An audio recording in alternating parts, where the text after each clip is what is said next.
Welcome back to Bumblebee, ye fair lords and ladies. Whenever I do that terrible old-timey joke, you guys know what's coming. It's the top 10 worst things a medieval knight has to go through. So, horses at the ready, and let's get clip-clopping to the castle. First up, since we've heard a decent bit about knights before, let's start with training day. Or days, well, years. The joke still landed, whatever. Training for knights began around age 7, and it would take an average of 14 years before they were ready to battle. Essentially like going to middle and high school today. And like the school system, you moved up through the levels. Potential knights started as pages, who essentially acted as an assistant or servant to their assigned lord. Most of the training for pages began practicing with dull weapons, learning to master riding a horse, take part in hunts, and otherwise do menial tasks. At 14, pages would become squires, assuming they were still in good physical health and not a raging socio or psychopath. According to medieval Britain, once a page became a squire, he had to master the 7 points of agilities, which was just a really long list of sporting events. So things like shooting, fencing, wrestling, riding horses, swimming and diving, climbing, long jumping, tournaments, sports like jousting, and dancing. Okay, so that's more than 7 points of agilities, and dancing was in there, so let's just agree that medieval logic was a bit strange and their math skills were bad, and we can move on. After approximately 5 to 7 years of this higher training, if they survived and had mastered all the required skills, they'd usually be officially knighted, and that's usually at age 19 to 22. You weren't taught to have your own opinions, but people are people, and that's why sometimes a knight had to battle their conscience. As a knight, you were serving God. But what did that mean? A knight could go his whole life without having the clouds overhead opening up and God sticking his head through to yell specific directions at him out of everyone on earth to choose from. So he had to turn elsewhere for guidance. Okay, so what do we got here? Well, there's the priest, or you could ask the king, who by virtue was a direct mouthpiece of God, which by the way is super convenient to be packing when you want to do things like seduce courtiers or chop off people's heads. God said I could, haha.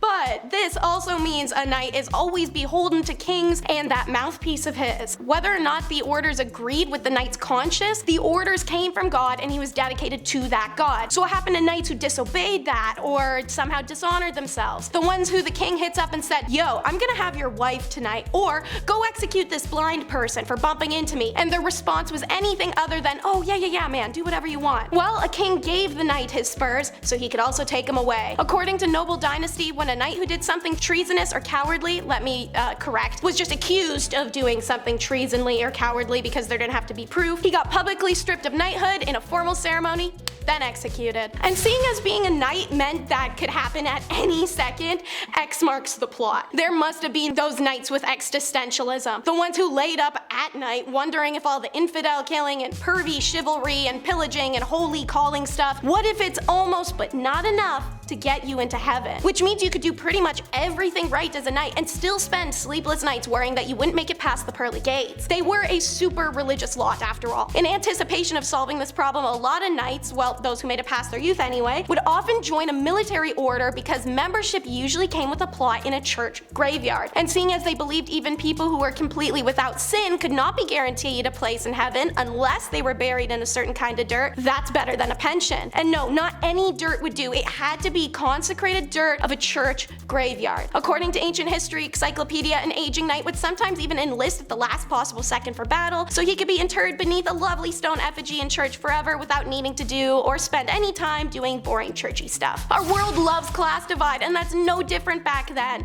when it sucked to be a poor knight. On that note, contrary to popular belief, not all knights were wealthy with castles and serfs and all that bougie middle-age luxury. In fact, some weren't even landowners at all, and the rank of knight was more or less something that made one a minor noble, like your auntie on city council. Though, of course, many among the knighted held higher positions in nobility separate from their knightly status. This is to do with knighthood becoming a nepo baby industry. The lowest class of these knights might even live in their lord's homes, serving more or less as bodyguards, security, occasionally law enforcement, and sometimes judges mediating local disputes. In essence, their day-to-day was a bit of a mashup between soldier and civil law enforcement. It's like those people you met who wanted to become a cop for the fast action and the pew-pew and the speed chases, then learn its 80% paperwork and painfully slow regiment. As you might imagine, lower ranked and poorer knights love tournaments for a chance to gain prestige, practice their skills, and the chance to acquire additional wealth via prizes and ransoms and the like. So, tournaments is next on our list, because they were essentially medieval mud melees.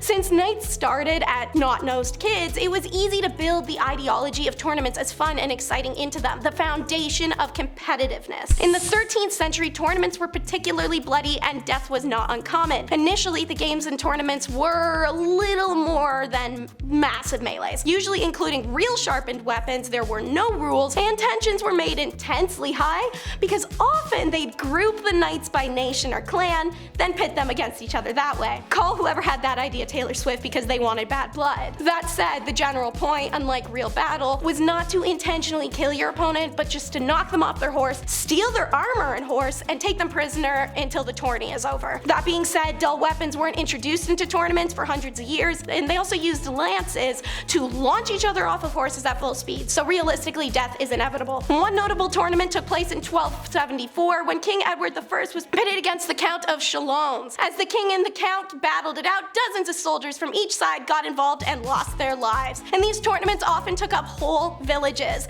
This is because they weren't much different from actual battle, so knights could take off and hide in a peasant's house from the opposing team, which was often then ransacked and burnt. Essentially, being a medieval peasant was like living in Avengers Universe New York, where at any second your whole house could be obliterated in a blink and you miss it style by a group of battling morons. Losing your life can suck, but so can losing your gear, because knights buy their own armor. The biggest barrier to entry for those who are peasants or serf turned knight was the absurdly high cost of equipment. Remember, this was centuries before governments decided to arm their troops for combat. You want to be blessed by the divine right to be controlled by me, the king, your whole life and have no freedom, property, life, money, individualism of your own, only to die stupidly in a field somewhere? Well, you also need to buy your own armor. Being a knight was a fat ripoff. Mostly you were paid in land ownership, or sometimes just by the glory of your lord. And that's because the system benefited noblemen who grew up in it, not much different from how things work nowadays. So any armor or weapons you needed had to be purchased on the side.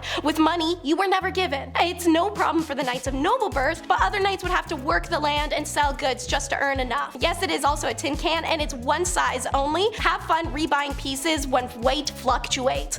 One outlier though is new research and digital recreations show that knights were actually able to tumble, climb, chop wood, jump on horses, and run quite easily all in armor. So if you're scared of never being able to fit in again, never get out of it. Not like they washed much anyways. And while it can keep you safe, it can put a target on your back too. Held for ransom is next. And if you've ever watched a movie such as Gladiator, Braveheart, 300, Troy, to name a few, then you may recall that some dudes always wore special armor during battle, and some wore none. If you were rich enough or important enough, you could have the best of the best armor, made of the strongest but lightest materials to gain a defensive edge on the battlefield, all at the low price of your daddy's money. And it wasn't exclusive to any kingdom, so that means in one moment for everyone battling one another, knights realized that if they saw opponents in incredibly strong or elaborate armor, not to kill that guy, but keep him. Captured instead, a ransom could be demanded for a nobleman knight, because only well-off knights wore such good armor, so that's what you get for flashing your stack, I guess. Worst case Ontario, if the ransom doesn't work out and none of your boys are as sizes 12 as 88s in tin seam, you can melt them down for some pieces of your own. Hey, what sucked more than the medieval knight?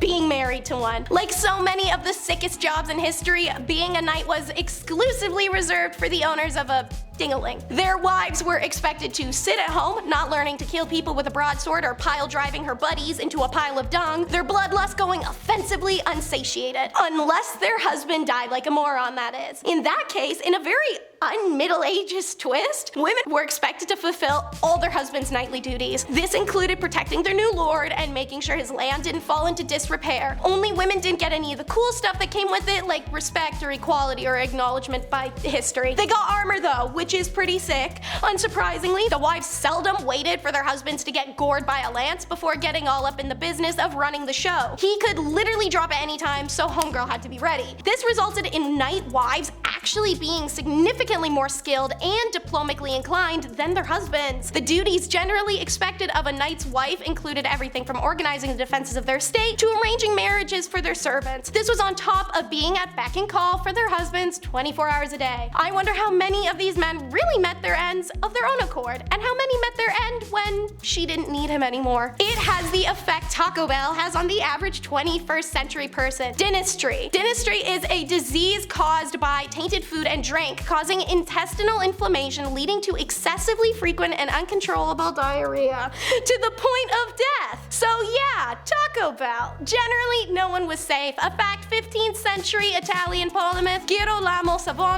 Savonarola made clear when he observed that dentistry affected not only in the same house, but in the entire locale, and moving from a child of 10 or 15 to a sexagenarian. Savonarola himself came down with the disease in 1495. Now this included knights. Battling knights. On English invasion of France, King Henry II had brought a well-trained and disciplined army who were riddled with this disease. The tough-tested veterans could handle the fever and the fatigue, but the constant loss of bowel control presented a massive stinky problem on the eve of an already ominous battle. So, the English set up their position on one side of a narrow field, which lay between two forested areas. The narrow approach allowed the limited number of men-at-arms to stretch across the front, while the archers took stationary positions on the flanks angled inward with a row of protective stakes in front. Thanks to their stationary positions, the archers suffering from dentistry simply dropped their pants and shot their arrows. They also dipped their arrows in it to add insult to injury as the world's worst psychological and bio-warfare duo. I mean, can you imagine an arrow covered in that flying at you? Yeah, they won. By a lot. And topping our list is a reminder that our mental well-being is not solely a thing of the present. It's PTSD. From crime statistics and letters of pardons, historians can see that people in the Middle Ages were no more violent than we are today. And yes, they exercised it in its most extreme forms, but this violence was not through nature nor culture, rather simple direction. Whilst following their orders, those battle experiences could leave them with a very serious case of PTSD. This is backed up by a book that was actually written by a knight who lived in the first half of the 14th century. His name was Giroflée de Charny, and he was one of the most respected knights of his age. The book about the life of a knight actually includes the psychological consequences. These symptoms ring true of PTSD. In his book, de Charny advises knights on how to relate to the fact that they must kill people when they are at war, how to mentally endure the hardships knights face, poor sleep, hunger, emotional numbness, loneliness, and a feeling that even nature is going against them. Modern military psychology enables us to read medieval texts like these, or ones of Egypt or Greek battles and the Mongol spread, all in a new way, giving us insight into the perception of violence in the Middle Ages in the general population. In history, we've had a horrible habit of misinterpreting. Easy mistake as inflection doesn't appear on paper, or stone tablets. Previously, medieval texts were read as worshipping heroes and glorifying violence, but in the light of modern military psychology, we can see the mental cost to knights and of their participation in the gruesome and extreme violent wars in the Middle Ages. Well, it's time to fare ye well, my ladies and lords. Thank you so much for watching. Be sure to like and subscribe to see more of our content. Don't forget to comment down below of what you want to see more of from us.